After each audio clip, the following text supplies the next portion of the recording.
Hello বন্ধুরা, কেমন আছো তোমরা সবাই? ভালো আছো? আমিও ভালো আছি।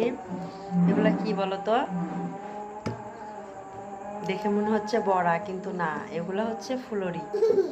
রাজশাহীতে এগুলা ফুলরি বলে। তোমাদের কোন কোন জেলায় কি নামে ডাকে জানি না, কমেন্টে জানাবা।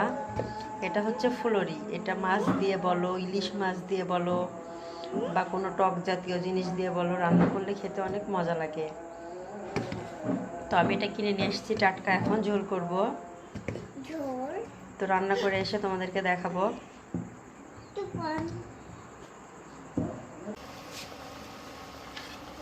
এই তো ফুলরিটা আমি এখন দিয়ে দিয়েছি।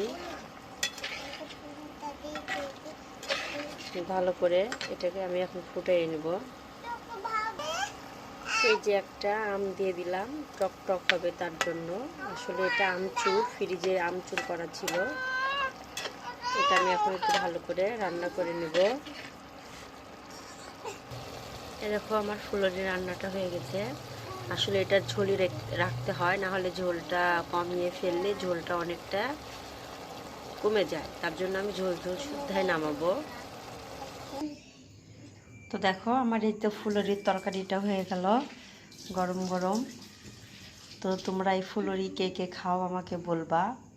গরম গরম রান্না করলে কিন্তু আমাকে অনেক ভালো লাগে। আমাদের রাজশাহীতে এটা খাই। তো সবাই ভালো থাকবা। আল্লাহ হাফেজ সবাইকে।